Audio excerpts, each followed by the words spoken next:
prontos para a palavra nesta manhã? Conseguem reconhecer esta t-shirt ou não? Sim ou não? Isso significa o quê? Hoje vamos falar para quê? De quê? Não percebi nada. Oi? Família. Se tu olhares para o teu flyer, estes são os logos que estão lá dentro. Então, sempre que eu trouxer esta t-shirt, nós vamos falar para a família. Aí, família, não? Pais, filhos, avós, tios, sobrinhos. Ah ou não? Também é capaz de haver para aí algum alien que não tem pai nem mãe. A gente também os ama. A mensagem não é para ti, porque nós não tens família.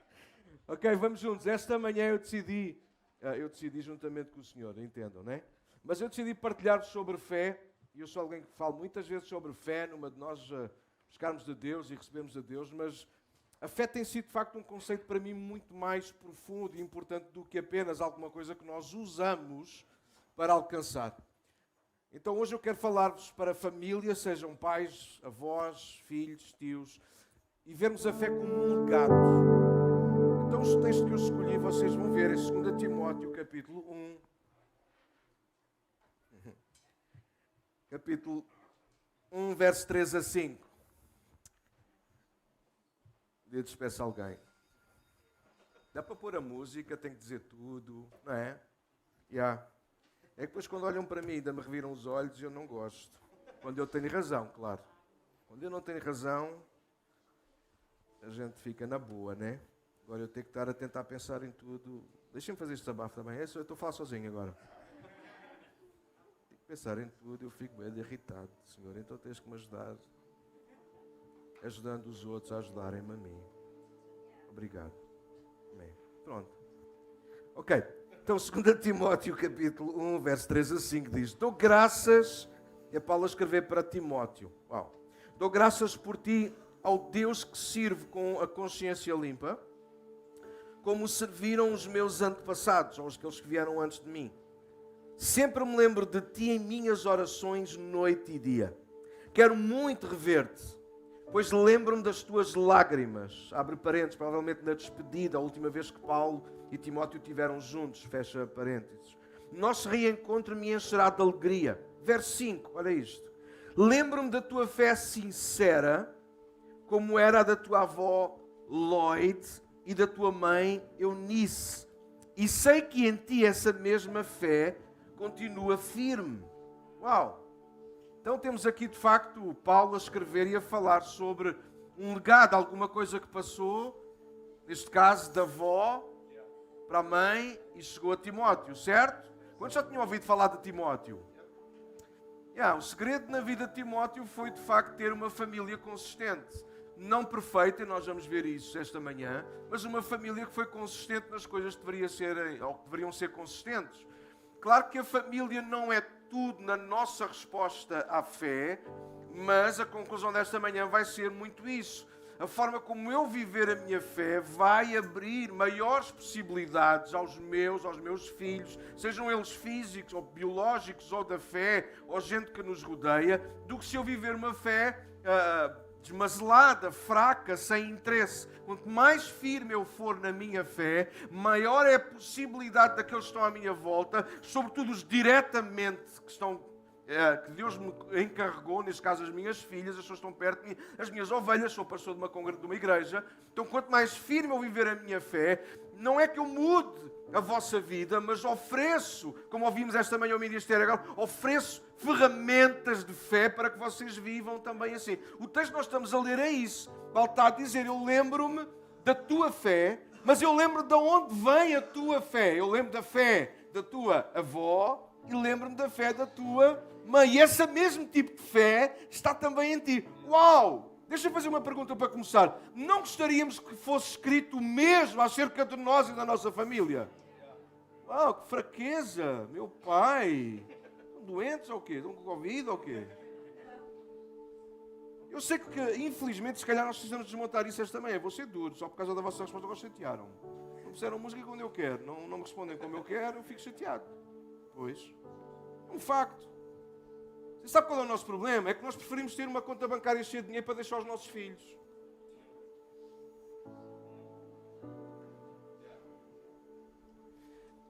Nós ainda estamos demasiado no mundo e ainda vivemos demasiado com este tipo de padrão. Eu gostava mesmo era deixar a casa paga. Para quê? Para depois o diabo e os outros cá ficarem quando a gente subir gozar da cena.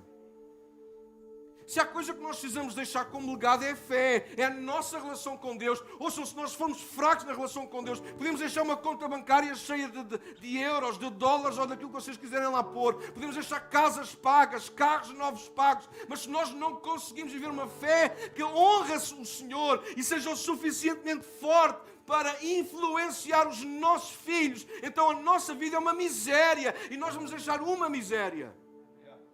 Mas esta manhã nós precisamos mudar aqui o nosso chip, a nossa forma de pensar. Sim, o dinheiro é importante, mas não é tudo.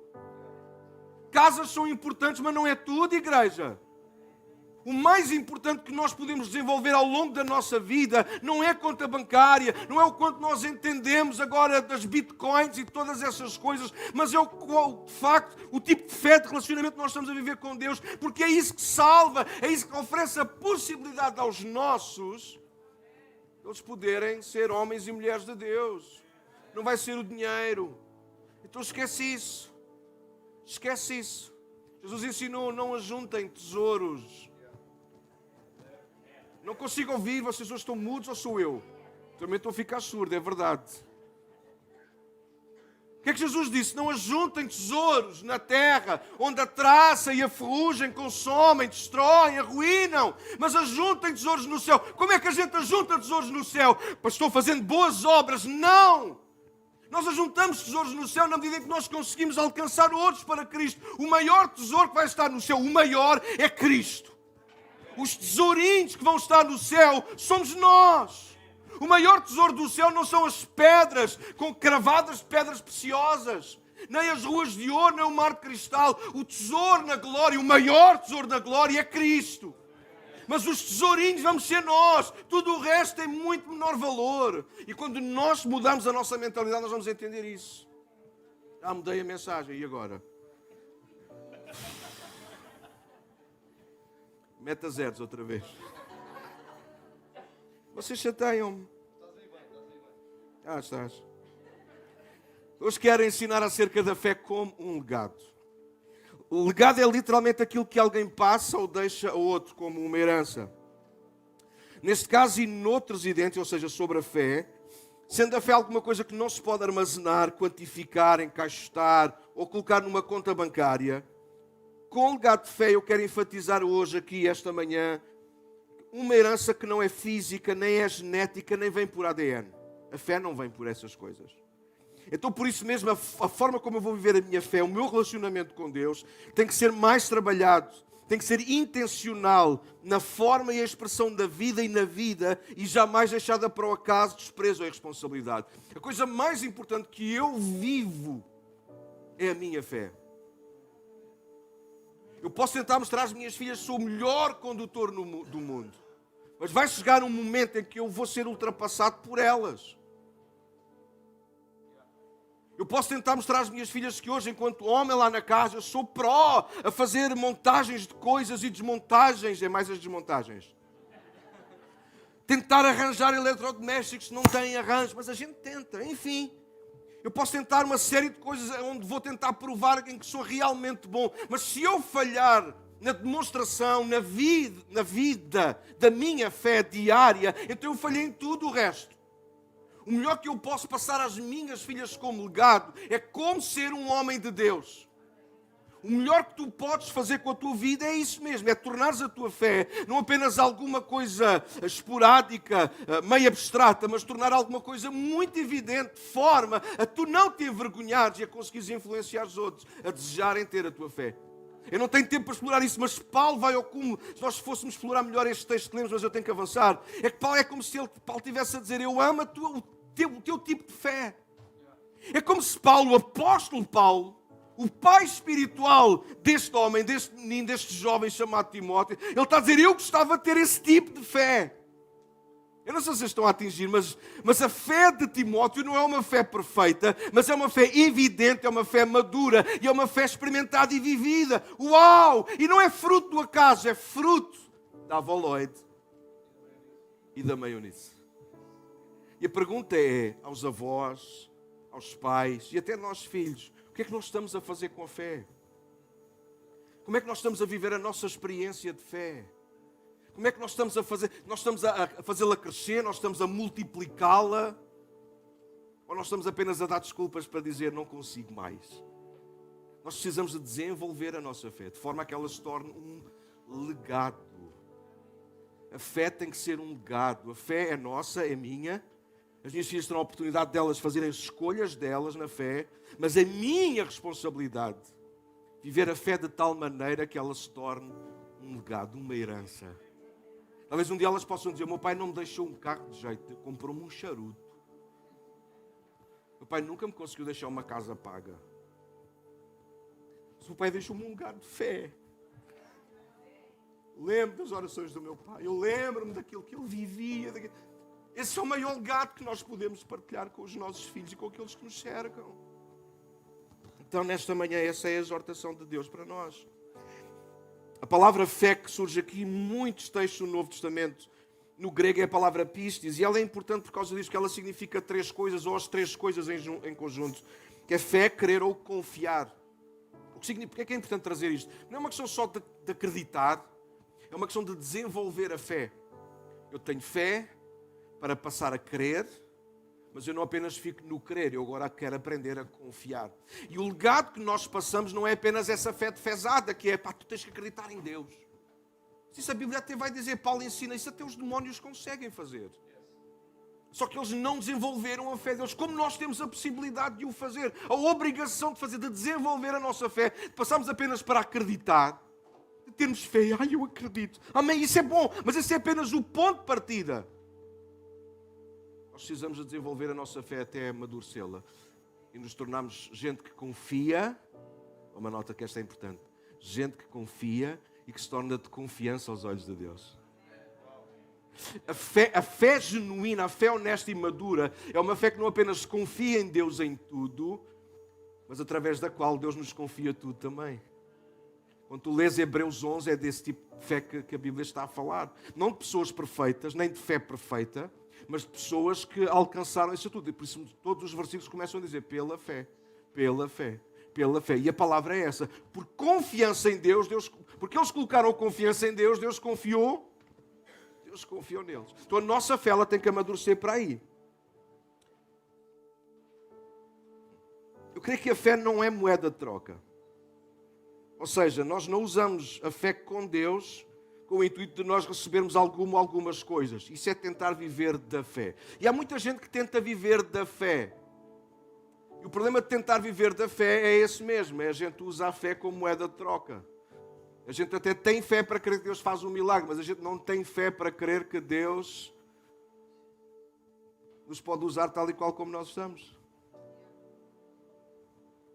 Eu creio que a fé é a chave da nossa alma e do nosso coração. Que Deus nos devolve a nós, porque a fé é um dom que Deus nos dá. E agora nós entregamos voluntariamente de volta a Ele. E isso é viver pela fé. E nós percebemos que nós somos de Deus, mas nós reconhecemos que agora queremos ser para Deus. Então, naturalmente, ao longo da Bíblia nós encontramos histórias de fé e, como naturalmente, fruto disso, gente que passou a sua fé, a sua relação com Deus, como legado às outras gerações. Há cerca de 15 dias atrás, a nossa pastora Catarina, ela pregou sobre caminhando juntos. Ela lembrou-nos a última viagem feita pelos profetas Elias e Eliseu. Não sei se vocês se lembram disso ou foram ver no YouTube. E fomos lembrados da importância de haver e de sermos tanto pais como filhos uns com os outros. Na questão da fé, ou seja, na questão da relação com Deus. Nós precisamos disso. Qual é a herança que Elias deixa para Eliseu? Um manto, uma túnica, uma capa? É isso que ele deixa? Sim. Mas o que é que representa aquela capa? Sim, representava um ministério.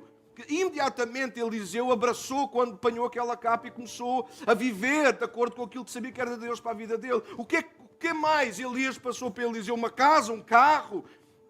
Não passou nada, mas deu-lhe a oportunidade de o seguir de perto, de forma a que o mesmo tipo de fé e de relacionamento que Elias tinha com Deus, ele passasse também para Eliseu. E é um facto, fica comprovado, que Eliseu foi até mais longe no ministério do que aquilo que foi Elias. Uau! E esse deve ser o nosso ponto de vista, igreja. Esse tem que ser o nosso ponto de vista, pais e avós que andam meio a dormir na vida. Acordem! Porque os nossos filhos irão tão longe quanto nós vivermos a nossa fé. Se nós estivermos a dormir na nossa fé, se nós estivermos a brincar com a nossa fé, se nós formos gente arrogante, maliciosa, que passa a vida a falar mal de tudo e de todos e que não se envolve com as coisas de Deus de forma séria e honesta, pois eu quero dizer uma coisa, a fé é sempre um legado que tu passas. Pode ser a pior fé do mundo, mas é isso que tu estás a passar aos teus filhos. E hoje nós olhamos e dizemos, a juventude de hoje está perdida. Sabes porquê que a juventude de hoje está perdida? Porque algures alguém lá atrás se perdeu. A ver se ele ia mandar uma pedra. Mas é tão fácil nós queixarmos e acusarmos a geração presente, quando afinal de contas na geração presente ainda estão aqueles que nos deram de presente, a geração que temos. Então hoje nós precisamos de mudar isso. Não, nós não precisamos mudar a geração que temos, nós precisamos de mudar a forma como nós vivemos a nossa fé. Porque a forma como eu viver a minha fé vai mudar a minha e a próxima geração. Porque a fé tem que se tornar como um legado.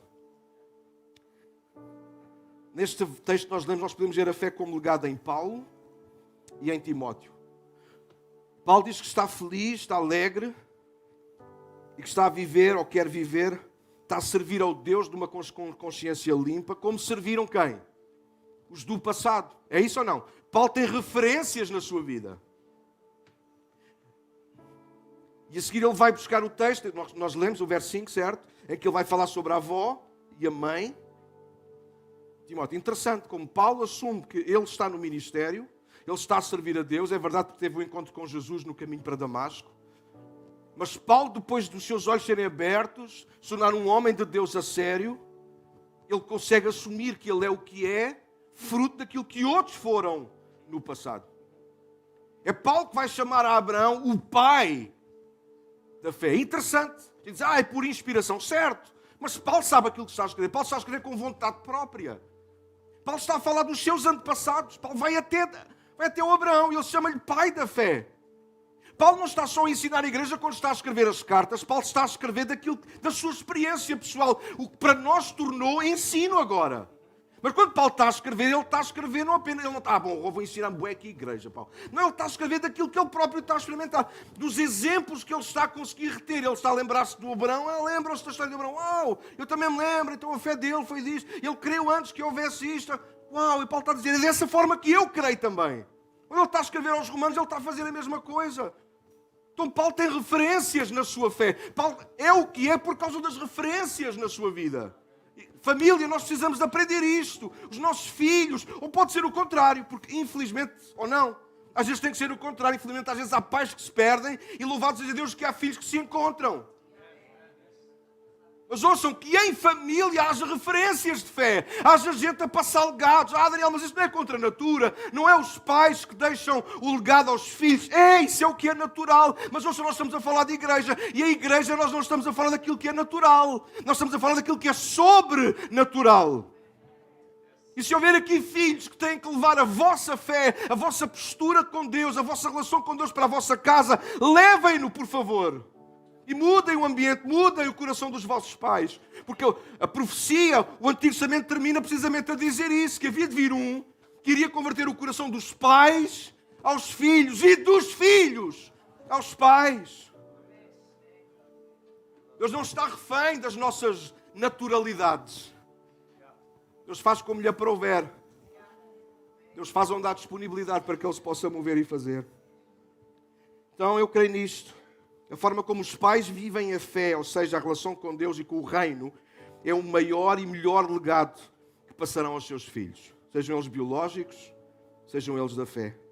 Então, mais do que bens, dinheiro, casas, carros e outras coisas, por mais valiosas que sejam, elas acabarão por desvalorizar, deteriorar-se, deixarem de servir ou de ter interesse. E mais ainda, essas coisas às vezes podem ser úteis, de bênção, mas infelizmente esse tipo de herança às vezes tem sido mais distração e confusão do que outra coisa. Verdade? Tantas vezes em família as pessoas se zangaram por causa do dinheiro e por causa das casas. Mas valia que não houvesse nada. É ou não? Mas quando há fé ninguém se chateia, amigos. Quando morre alguém da família que é gente de fé, a gente só lembra, como ele era terrível, mas era de oração. E de repente toda a gente que conhece e se lembra, traz para a mesa. Num momento tão triste, traz para a mesa coisas tão deliciosas. Uau, a fé que esta pessoa tinha, a forma como ele viveu. Nunca foi uma estrela super brilhante, mas foi uma estrela que nunca deixou de brilhar. E a gente ouve esse tipo de coisas tão bonitas. Mas não é o que vale a pena? Vocês nunca vão ouvir num velório alguém dizer outras coisas senão este tipo de coisas. Ninguém vai ouvir num velório dizer, este fulano, louvado seja Deus, juntou 3 milhões no banco. E agora vai distribuir. Deixou 10 casas. Vocês alguma vez tiveram um velório onde ouvissem isto? Não estou a falar nos bastidores, estou a falar assim. Deixa eu partilhar 3 coisas sobre a fé rapidamente. Toma nota. A primeira, a fé é pessoal, mas não pode ser privada. A primeira reflexão é que a fé é pessoal. Ou seja, ela não é hereditária, a fé não é genética, não está ou vem no ADN. A fé deve ser algo que nasce fruto de decisões, escolhas e passos pessoais, mas que não pode ser privado ou ficar fechado em nós mesmos. Então, meu exemplo, eu não sou crente porque nasci num lar cristão, eu sou cristão porque decidi crer e seguir Cristo por opção pessoal. A minha fé é pessoal. Pode ter sido inspirada por outros, influenciado por outros, mas no fim a escolha de crer e seguir a Cristo é sempre minha. Isso é verdade. Só que a fé, por ser verdade que ser pessoal, porque isto hoje em dia a malta fala disso, essas coisas é do foro pessoal, é do foro íntimo, que é para ainda tornar a coisa mais fechada, que é para tipo a gente, ninguém tem nada a ver com... Não. A minha fé é pessoal, mas jamais será privada. Isso é viver uma fé privada é antibíblico. Senão, onde é que a gente encaixa textos como vão por todo o mundo e pregam o Evangelho? Se a fé é privada, onde é que entra a ágape? É uma pergunta. Se a fé é privada, como é que o Desafio Jovem pode ir para as ruas e ainda hoje vai ajudar gente que está agarrada às drogas? Se a fé é privada, como é que esta casa está cheia de gente? A fé não é privada. Se a fé é privada, então tem que se fechar aquele portão, porque mais ninguém tem acesso. A fé não pode ser privada, queridos. E há gente a viver a fé de forma privada. Eu não posso impor isto aos meus filhos. Não podes impor, mas deves influenciar. Isso é que era bom. Um dia estava a falar com uma pessoa sobre as minhas filhas, sobre a forma como nós lidamos com elas, como falamos com elas e o que fazemos. E nós a primeira coisa que dissemos é, nós somos pastores, portanto, aguenta aí a bola. Nós temos fé, temos uma série de padrões na nossa vida e de valores que nós não abrimos mão. E fruto deles, então nós educamos a nós e aos nossos. E de repente começamos a falar de coisas normais da vida, como telemóveis, isto, aquilo e aquilo outro, experiência, blá, blá, blá.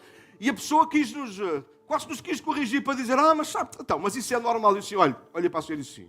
E lhe perguntar, mas para não ser mal educado, fui mais ou menos bem educado e olhei para ela nos olhos e disse, olha, não lhe perguntei se tinha filhos, era o que eu ia perguntar. Só lhe disse assim, olha, eu entendo o que o senhor está a dizer, mas naquilo que... Há escolhas que são possíveis da gente balancear e a gente erra e depois mete tudo como estava. Mas há escolhas que são destrutivas e que não dá para voltar atrás. E nessas escolhas, desculpe, mas eu não cedo. Eu vou sempre corrigir, eu vou sempre dizer não. Eu vou sempre dizer não. Aquilo que destrói a vida das minhas filhas ou a minha vida, eu vou sempre dizer não. Ponto final. Isso não tem a ver com aquilo que se vive hoje em dia, ou com aquilo que os técnicos, os médicos e outros quaisquer acham que é normal. Aquilo que pode ser normal, mas se é destrutível, se há uma coisa que está a afastar as minhas filhas de nós e nós das minhas filhas, então isso não, a gente não vai aceitar isso. Aí ninguém arrisca. Aqui está aqui um risco. Pus um risco. Isso é que era bom. Então, a nossa fé ela é pessoal, mas ela nunca pode ser privada. Timóteo é fruto, ouçam isto, Timóteo é fruto de um casamento misto.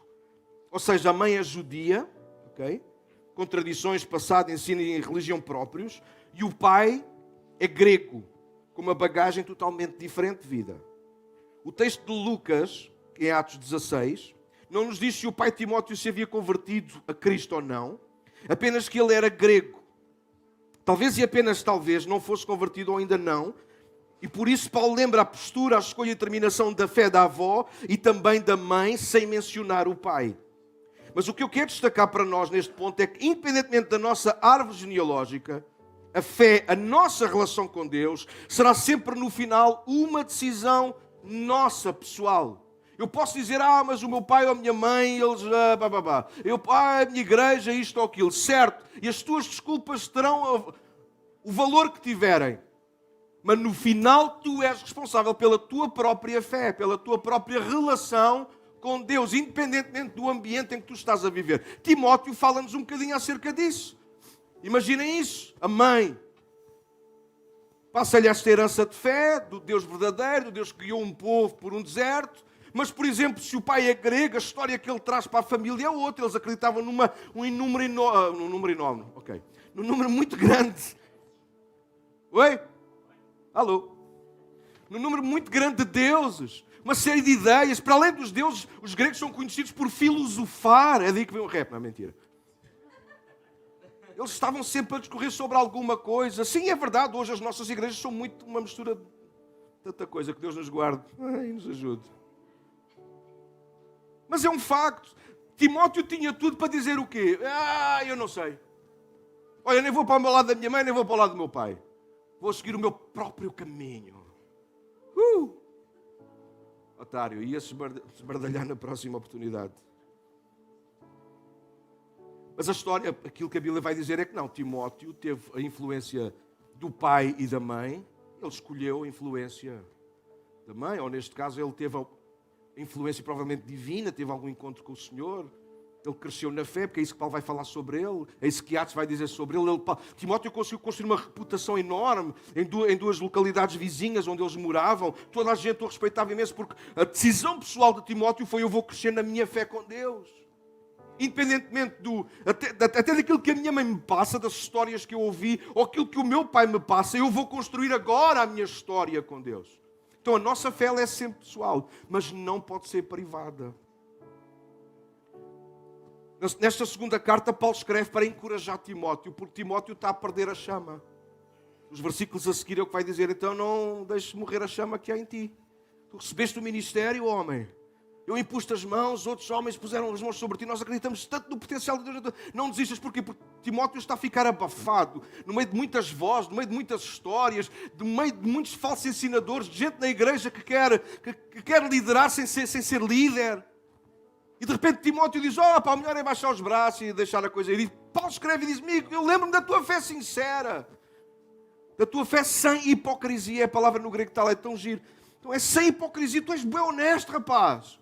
Não percas isso, não te tornes um hipócrita. Se tu não acreditas na forma como eles vivem a fé, não vivas como eles só para não te chateares. Chateia-te, mas chateia-te pelas coisas certas. Mantém a tua fé, seu exemplo para os mais velhos, seu exemplo para os mais novos. Continua a pregar a palavra, quer a tempo, quer fora de tempo. Põe essa gente no lugar, não à bruta, mas pela fé, com a tua relação com Deus. Traz isso para fora. Sabem porquê? Porque a nossa fé é irresistível. A nossa relação com Deus é irresistível. Sabe o que é que isto quer dizer? Ninguém nos resiste. Não é que toda a gente nos aceita e toda a gente aceita a nossa fé, mas não há como combater. Porquê é que vocês acham que a igreja, diz lá em Atos, Timóteo vai dizer que a igreja caía na graça de todo o povo? Muitos se convertiam e muitos não se convertiam, mas ainda assim a igreja caía na graça do povo, porque a fé era irresistível. Os resultados estavam à vista, a mudança da vida das pessoas, os milagres a acontecer. Havia gente que rendia-se e dizia: pronto, só o Senhor é Deus. Mas havia gente a dizer: uau, provavelmente Deus existe, e se Deus existe tem que ser aquilo que anda ali no meio deles. Mas eles não queriam, mas ainda assim o povo tinha estima pela igreja, porque a nossa fé, quando ela é honesta, é irresistível, é respeitável. O problema é quando nós não respeitamos a nossa própria fé. E este ponto fala sobre isso, não é? A fé é pessoal, ninguém tem nada a ver com a forma como eu vivo a minha fé. Mentira! Isso é mentira do diabo. E isso é desculpa do malandro que quer viver uma vida dupla. Não tem nada a ver. Não tem nada a ver. Isso é mentira. A forma como tu vives a tua fé influencia-te a ti, influencia os teus, influencia a tua igreja local, influencia o teu pastor, ainda para mais como eu, que fico logo chateado, ainda chateado com isto tudo. Isso é a coisa que eu não suporto, é gente que vive vidas duplas. Mais valia. Não é assim que termina a Bíblia? Com o próprio Cristo a mandar João: escreve isto porque isto mexe comigo. É verdade, eu sei que não está lá, mas permitam-me lá parafrasear aquilo que Jesus diz: vocês metem-me nojo. Porque não és frio, nem és quente. Quando é que nós temos vontade de vomitar? Não é quando estamos enojados com alguma coisa. Então não estou a parafrasear muito mal. Não estou. Mete nojo, causa repulsa ao coração do Senhor. Quando alguém nem é frio nem é quente, é morno. Eu tenho a minha fé é pessoal, mas é privada. Eu é que sei como é que vive, eu é que sei como é que me administro isto. Cala a boca, não é nada assim que funciona. A tua fé é pessoal, mas ela tem que se tornar pública. Como é que tu vais influenciar os teus filhos? Como é que tu vais influenciar os teus colegas de trabalho, de escola? Como é que tu vais mostrar Cristo se a tua fé é privada? Uma pergunta retórica não respondes. Não é assim que muitos de nós vamos vivendo a nossa fé? Ao domingo a nossa fé é pública, é tudo. Depois à segunda, sabes o que é? É para não me estar a chatear. Oi? Precisas de ler Hebreus 11 com muita atenção. Eu esta semana partilhei um post no Facebook sobre isso, não é? A nossa fé não pode tudo, mas coloca-nos diante daquele que pode. E dei lá o exemplo daqueles que conquistaram reis e fizeram e acontecer. E espetacular, e a fé, não é? Só que o texto vem a seguir, alguns por causa do mesmo tipo de fé, foram cerrados ao meio, perderam os seus familiares, foram perseguidos. Sabem porque é que alguns venceram e outros aparentemente perderam? Porque não deixaram que a sua fé fosse privada. Sabem porque é que nós ainda hoje aqui estamos? Graças a gente como essa, que nunca deixou que a sua fé fosse privada. Era pessoal, era deles, mas tornou-se pública. E ainda hoje nos inspira, porque é assim que começa Hebreus 12. Visto estamos rodeados de uma tão grande nuvem de testemunhas, bora lá correr a nossa corrida agora. Eles correram a deles, passaram o testemunho para nós e agora vamos nós continuar a correr. Como? Privados, de forma... Não, esquece isso. Fé é uma coisa que não se pode negociar. Temos que ir para a frente. 2. A fé é geracional, mas não é hereditária. E esta é a nossa segunda reflexão. A Bíblia é um livro de famílias, de gerações, onde não só coisas, bens, terras, etc., passam de geração em geração, como também, sobretudo, a relação com Deus. A fé é sempre geracional, ou seja, o tipo de fé ou de relação que vivemos com Deus, boa ou má, passará à próxima geração. Esse é o nosso legado. Eu disse isso há pouco ali atrás. Se eu for irresponsável na minha relação com Deus, esse é o tipo de fé que eu estou a passar às minhas filhas. Alô? Dói, não dói? Não podemos passar as nossas experiências, não podemos transferir as nossas experiências, abre parênteses, como alguns pregam, a gente vai transferir a unção, a gente vai transferir a fé, isso é mentira. O que é pessoal nós não transferimos. Podemos influenciar, podemos inspirar, mas eu não posso transferir. Se eu pego na minha fé, que alguns desses homens e mulheres dizem é que eu pego na minha fé, como eu não vou chamá-la? Ela é muito feinha e eu não quero assustar ninguém. Eu pego na minha fé e transfiro. Agarra! Cuidado, filha. Ela não precisa de fazer nada. Eu transferi a minha fé para ela. Glória a Deus. Alguém pode dar glória por isso? Ai de vocês. Não é ridículo? É por isso que eu digo que a fé não é hereditária, a fé não é genética. Olha, tal e qual o pai. Até a orar. Sim, podemos copiar maneirismos, tonalidades, expressões. Mas fé vem da alma, vem do coração, amigos. Há coisas que nós podemos simular e bem e não tem problema. Mas cuidado, a algum momento aquilo vai ter que se tornar em simulação em alguma coisa mais genuína, em nossa.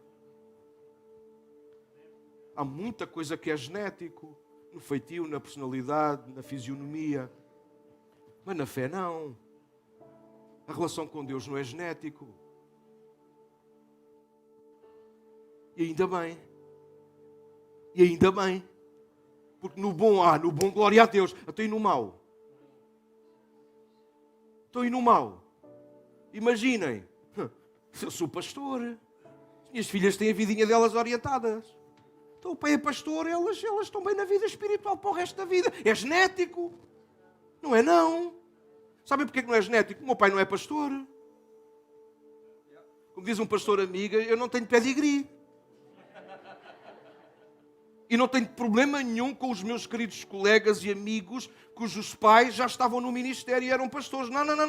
Mas uma coisa é certa e eu sei. Não há ministérios hereditários. Eu não estou a preparar uma igreja para estou à espera que a minha filha se casa com alguém que seja pastor para depois poder... Não. Pode acontecer. Se for o plano de Deus, vai acontecer. Mas não é esse o nosso plano. Porque ministério não é hereditário. Fé não é hereditário. Nós gostávamos que fosse, quando nós estamos bem. Até quando eu estou mal. Ou só queremos passar o bem? Pois claro. Mas não passa então, toma nota. Desculpem perder-me com isto, mas isto é importante nós frisarmos isto. Porque às vezes nós achamos que não tive, o meu passado é complicado, a minha família foi difícil. Não é por aí, não vais por aí. Se nós tivermos um background de fé boa, então alguém já está a abrir caminho para a nossa fé e nós temos o caminho facilitado, isso é uma coisa. Mas não ter ninguém no passado que nos abrisse o caminho da fé, isso não se torna possível a nossa caminhada. Porque quem é o autor e o consumador da nossa fé não são os pais, é Cristo. Então se está aqui alguém que diz, não sabes, olha, eu gostava de ser teu filho. Não gostavas nada, já tem duas lá em casa, já chega. Eu gostava de ter alguém no meu passado, assim, não tem problema, começa hoje, procura, começa por aqui à procura de referências de fé, primeiro, começa por aqui. E depois de olhares por aqui, começa a olhar à tua volta quem é que se enquadra neste tipo de fé, não sendo ninguém perfeito, porque aqui também não há pessoas perfeitas a não ser o Senhor. E então começas a encontrar pessoas à tua volta e começa a tua caminhada a partir de agora, tu começa do zero. Se calhar há gente aqui que no passado até foi o contrário, para mim foi uma desilusão, então não tem problema. Certeza absoluta que Deus nunca foi uma desilusão. Certeza absoluta que a palavra nunca te desiludiu. Então tens de tirar se calhar os olhos de alguns sítios onde tu quiseste colocá-los e hoje tens de começar a colocá-los noutro sítio. Mas encontra referências para que tu não te percas, não naufragues na fé. É uma expressão da Bíblia. Paulo encontrou alguns cooperadores deles que naufragaram na fé, ou seja, perderam-se, largaram a fé e tiveram referências. Tinha o apóstolo Paulo, puxa, quem não queria trabalhar ao lado do apóstolo Paulo? Eu porque o Paulo trabalhava muito, eu sou filho de alentejanos. Eu gosto. Então a fé é geracional, mas não é hereditária. Eu vou saltar alguns textos, eu peço desculpa ali a eles também. Mas no Salmo 70 e picos, a gente já lá vai. Ok, a gente já lá vai. É só para não atrapalhar ali eles. Tranquilo, na boa. Então a fé é geracional. A fé deve ser encontrada em cada geração. Isso não é o garante de que aquela geração é salva, mas é o garante de que naquela geração é possível haver ainda referências de fé. Então eu preciso de viver a minha fé de forma pessoal e não privada, e eu preciso de viver a minha fé na minha geração, não para deixar numa caixa alguma coisa que alguém vai usar, mas deixá-la como legado. Ou seja, nunca ninguém vai poder dizer que neste tempo não há gente exemplar na fé. Quando tu lês Hebreus 11, perdoa-me citá-lo outro de novo, mas Hebreus 11 fala de uma série de gente que falhou à brava. Talvez tirando Enoque, nós não conhecemos muito, não o pastor Enoque, falha muito também. Mas o Enoque, nós sabemos muito pouco da história dele, apenas 2 versículos, né, que diz que Enoque andou com Deus e por isso Deus esquilo para ele e pronto. E Enoque já não foi achado. E pronto. Mas certamente todos nós sabemos, Enoque não foi perfeito. Então, nenhuma das figuras na Bíblia foram perfeitas. Abraão não foi perfeito, Noé não foi perfeito. Todas as figuras que ali estão representam-nos a nós. Ou seja, gente imperfeita, mas que procurou viver de forma madura e perfeitamente a sua fé, a sua relação com Deus.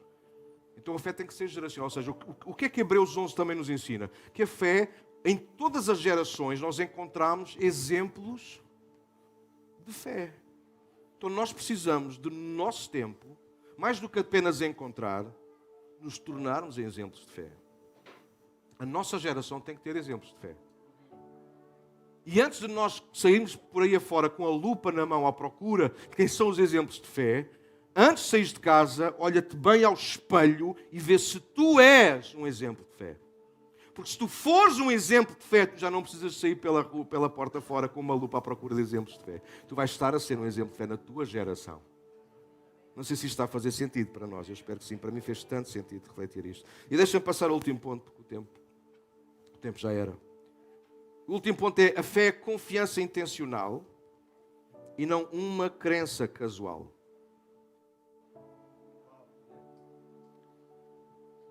Para que a nossa fé se torne uma inspiração e influência, nós precisamos ser intencionais na confiança que depositamos em Deus. Ou seja, uma nota disto que é muito importante, pelo menos para mim, para a minha vida pessoal com Deus. Nós precisamos, de algum momento, avançar do nível crer somente.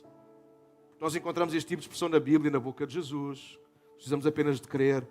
Sim, para dar o primeiro passo, nós precisamos de crer somente. Mas nós depois precisamos ir avançando. para o confiar incondicionalmente. E há gente que teimosamente se mantém no crer somente. E hoje há pregadores que apenas ficaram aí e ensinam apenas, só tens que crer, só tens que crer. Não, tens que crer, mas amadurecer e chegar ao confiar incondicionalmente. Quer Deus faça, quer Deus não faça, eu continuo a ser dele e a crer nele e a confiar nele e a louvá-lo e levantar as minhas mãos. Quer haja fruto na vida, quer haja animais no corral, quer não haja, eu vou continuar a alegrar-me no Senhor, que é a minha salvação. Ponto. Nós precisamos em algum momento deixar de ter uma crença casual, ou seja, que é sazonal, que nós queremos quando precisamos de alguma coisa, quando nós estamos aflitos, quando nós, enfim, alguém sabe o que isso quer dizer, não é? Casual significa que é momentâneo. E a gente tem como é que é? A sua fé atinge os picos durante o culto. O louvor foi fantástico, aquela oração, quando o pastor chora, ainda não chorei, já vai, tem calma, é na segunda parte. Ou quando é naquele momento não sei o quê, ou quando alguém me abraça. Há pessoas que sazonalmente, temporariamente, momentaneamente, casualmente, tudo só sinónimos, não é? Eu sei. Eu estive a ler o dicionário ontem à noite. Pessoas que atingem a fé em esses momentos, ou porque estão muito em baixo. Então eles oram, eles jejuam, eles fazem 30 por uma linha, mas depois a coisa arrefece, blá. Entendem o que é? Não é esse tipo de fé. Mas não foi para esse tipo de fé que Jesus deu a vida dele na cruz do Calvário. Nós precisamos em algum momento passar da fé, que é uma crença casual, para uma fé que é uma confiança intencional da nossa parte. E nós encontramos tudo isto em Timóteo. Timóteo tinha uma fé pessoal, mas não era privada. Timóteo vive uma fé geracional, mas não foi hereditária, foi trabalhada por ele. E nós encontramos em Timóteo que ele tem ele próprio uma confiança intencional no Senhor e não é apenas e só uma crença casual. E nós precisamos amadurecer na nossa fé, à semelhança de Timóteo, e avançar na nossa fé. Então, crer é importante, mas é apenas o arranque, o início da caminhada. Chega um momento em que precisamos amadurecer na fé, no relacionamento, não deixando de crer, claro, mas aprendendo a confiar sempre. Reparem neste versículo muito famoso, muito conhecido, Hebreus 11:6. Acompanhem comigo. Primeiro, uma versão mais habitual nas nossas mãos, na Almeida Revista e Corrigida, que diz: ora, sem fé é impossível agradar a Deus, porque é necessário que aquele que se aproxima de Deus creia que Ele existe e que é galardoador dos que o buscam. Agora vejam uma paráfrase, nova tradução em linguagem de hoje, acho muito interessante, diz: sem fé ninguém pode agradar a Deus, porque quem vai a Ele precisa crer que Ele existe e que recompensa os que procuram conhecê-lo melhor. Então a fé não tem que ver só com crer que Ele existe, mas ter a expectativa que há recompensa.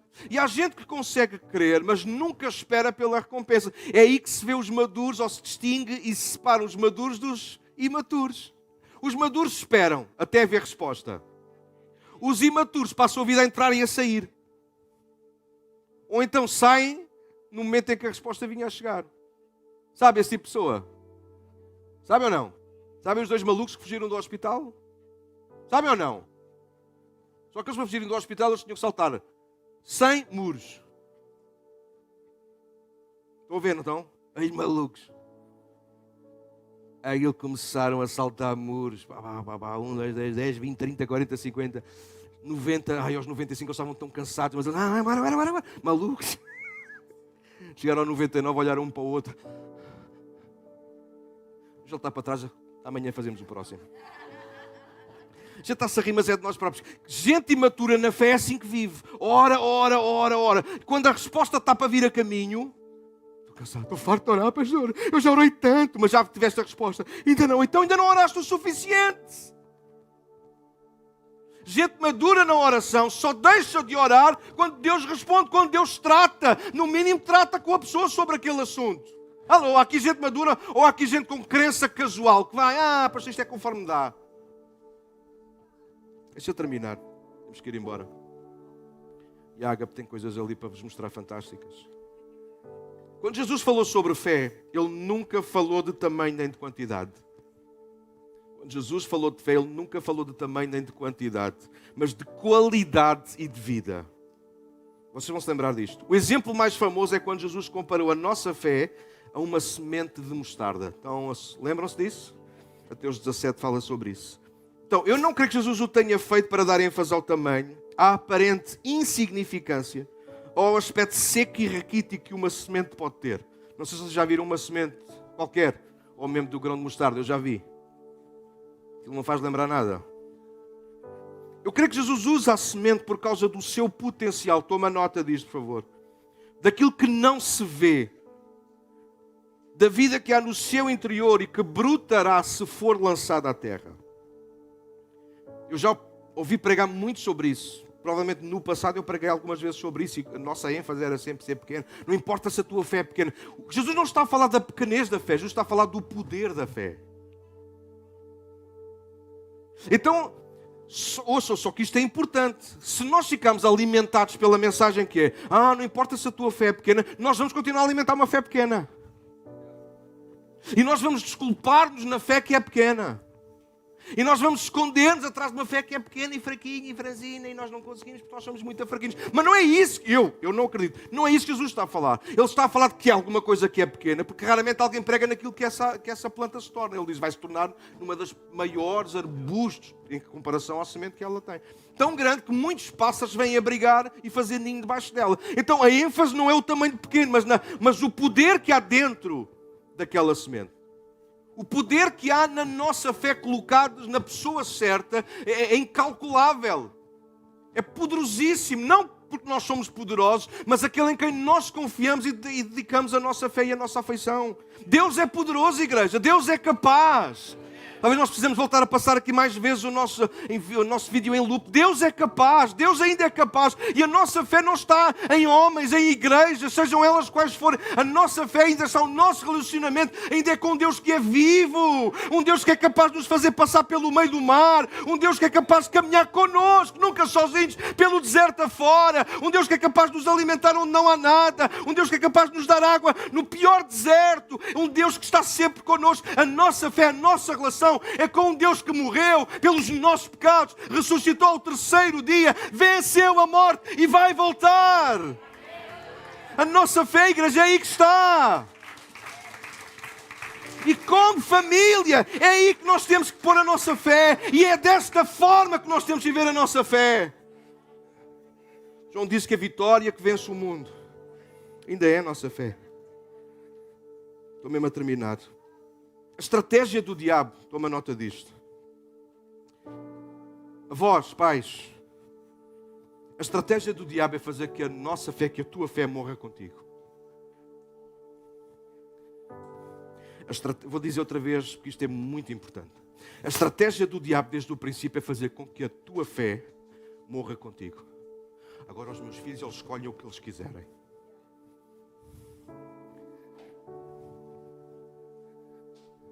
Isso é diabólico. O diabo quer enterrar a tua fé contigo. E cabe-nos a nós contrariar o diabo. Cabe-nos a nós, é bíblico, resistir ao diabo. E dizer, não, a minha fé não vai morrer comigo. A minha fé é o legado que eu vou deixar à próxima geração.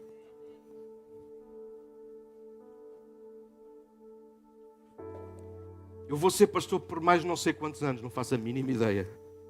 Me reformávamos já amanhã, mas a penalização é grande. Eu não sei quantos anos eu vou ser pastor.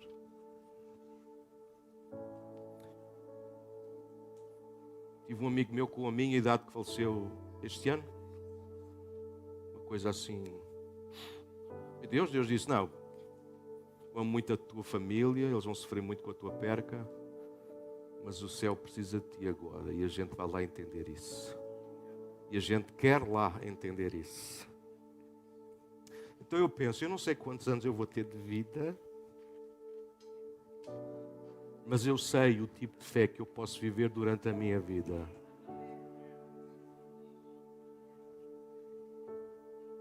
Tu não sabes o tempo de vida que tu vais ter. Tu não sabes a qualidade de vida que tu vais ter.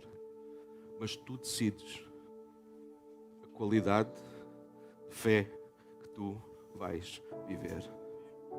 E o teu legado, o teu melhor legado, é a tua fé. É a tua relação com Deus. Uma fé que é pessoal, mas que não é privada. Uma fé que é geracional, que tu aprendes com outros, mas que não é hereditária, não é garantida. Tu tens que viver e tu tens que fazer as tuas escolhas. Mas uma fé que se torna intencionalmente forte, grande, e não apenas uma crença casual. Eu sou evangélico, eu sou protestante, eu sou cristão, eu vou àquela igreja. Isso não é fé, meu, isso é... Lida com a tua relação com Deus, pais, avós, filhos. Lidem com a vossa fé, a vossa relação com Deus como o vosso melhor legado. Eu sou chato, mas deixa-me terminar a dizer-te isto. Não é verdade. Nós perdemos demasiado tempo a tentar contar histórias aos nossos filhos, aos nossos netos. Coisas que não vão mudar a vida deles. E às vezes nos escusamos. Porque não queremos aborrecer ninguém com as coisas do Senhor.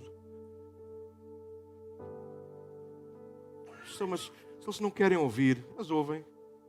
E agora? Quer dizer, podem ouvir contar a mesma história 300 vezes. Sim, porque alguns de vocês já contam a mesma história cada vez que me encontram. E eu ouço sempre como se fosse a primeira vez. Porque é que falar do amor de Deus não se pode tornar na história que mais se ouve da nossa boca? Porque é que falar da graça de Deus e dos milagres que Deus tem feito na nossa vida não se pode tornar a história mais repetitiva na nossa boca? Porque é que será que a história que os nossos filhos mais vão ouvir da nossa boca é como nós tivemos aquele acidente em 1900 e troca o passo? Sei lá. Ou como é que se faz o arroz de pato? Não deixes que a tua fé morra contigo. Torna-a mais viva, de forma que ela passe à próxima geração. Deixa-me terminar com este versículo, porque eu perdi-o nos apontamentos, mas ele é tão importante. Ele é do Antigo Testamento, está no Salmo 78. E eu pedi que tu ficasses de pé. E eu queria que tu prestasses atenção a este texto. Salmo 78, no versículo 7. Toma atenção ao texto, por favor. É a palavra de Deus a falar connosco. Olha o que está ali escrito. Querem ler comigo? Quando eu contar até 3? Vale ou não? 1, 2, 3. Portanto, cada geração deve pôr a sua esperança em Deus. Não esquecer seus poderosos feitos e obedecer a seus mandamentos. Não é brilhante este texto? Cada geração, olha isto, cada geração tem a responsabilidade de pôr a sua esperança em Deus. A fé é pessoal. Eu não li os versículos para trás, li os seguintes. Mas o contexto é este. Nós não nos vamos calar e deixar de anunciar aquilo que Deus fez no passado. Nós vamos passar aos filhos e aos filhos dos nossos filhos, até que todos saibam de cor as mesmas histórias. Porque cada geração deve pôr a sua esperança em Deus. Então a pergunta que se levanta é: como é que esta geração vai pôr a sua esperança no Senhor se não há uma geração que a antecede com fé? Se não houver pai, se não houver uma avó Lloyd, se não houver uma mãe Eunice, não vai haver um filho Timóteo. Mas todos nós queremos filhos Timóteos. Entendem do que eu estou a falar, sim ou não? Todos nós queremos ter filhos na fé, filhos que amem a Deus, que honrem, sim ou não? Só que por isso tem que haver avós, mães, tem que haver pais, tem que haver uma geração que antecede e que prepara o caminho para que esta geração, ela se firme e confie no Senhor. Então a minha pergunta para fechar, e nós vamos adorar o Senhor de seguida, é se nós estamos a fim de viver esse tipo de fé. Vou fazer uma coisa que nunca fiz, e é desta que me despedem. A mão. Se tu não estás numa de viver este tipo de fé, este é o último dia que tu devias ter vindo à igreja. Se tu não estás disposto a viver uma fé que passe como legado, de forma séria, vou viver uma fé séria, eu não percebo ainda muito disto, mas eu vou fazer tudo o que tiver ao meu alcance para conhecer melhor o Senhor, para conhecer melhor a palavra. Vou-me levantar mais cedo para orar, ou vou-me deitar mais tarde para nunca deixar de orar. Eu vou levar isto a sério. Quando estiver com a minha família, vou pelo menos fazermos uma oração juntos. Vou ter uma palavra de gratidão sobre eles. Vou lembrar um versículo qualquer que possa instruí-los ou abençoá-los. Isto é deixar legado, não é? Isto é levar a cena a sério.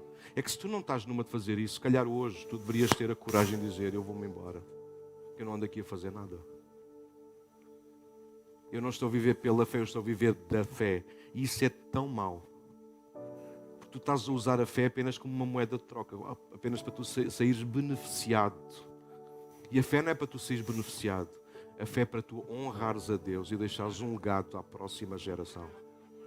E se tu não estás a fazer isso, das duas uma, ou vai-te embora, ou arrepende-te. Pede perdão ao Senhor. E talvez uma dose grande de coragem para pedir perdão à tua família, porque tu não estás a deixar um legado. Das duas uma, ou vais-te embora, ou arrepende-te aqui esta manhã e diz: Deus, perdoa-me. Eu não tenho vivido uma fé honesta, sincera. Quero ser honesto na minha vida. É esse o legado que eu quero deixar aos meus familiares, aos meus vizinhos, que me tratam como irmão. Sei lá. Faz isso nesta manhã. Se há aqui pais, se há aqui avós, se há aqui tios, se há aqui filhos. É nossa responsabilidade. Eles já tiraram, não tem mal. É nossa responsabilidade fazer com que cada geração ponha a sua esperança no Senhor. É minha responsabilidade, enquanto vosso pastor, enquanto pai espiritual nesta casa, de vos levar a terem e colocarem a vossa esperança no Senhor. Não apenas com palavras, mas também e sobretudo com a forma como nós vivemos a nossa fé. Então nesta manhã, leva isto a sério. Tu estás a ser um mau cristão, tu estás a passar um péssimo legado. Se tu nunca oras com os teus filhos, se tu nunca lês a Bíblia, se tu nunca fazes nada de nada, isso é errado. Estás a inclinar a tua família para o inferno. Então nesta manhã, traz uma inclinação para o céu. Não esperes que os teus filhos sejam Timóteo, se não és Paulo. Não esperes que os teus filhos sejam Timóteo, se não és Lloyd ou se não és Eunice. Esta manhã toma a sério a tua fé e vê-a como um legado que tu vais estar a passar a esta geração para que eles também confiem no Senhor. Amém? Inclina a tua cabeça, nós vamos orar e depois vamos adorar a Deus. Pode ser?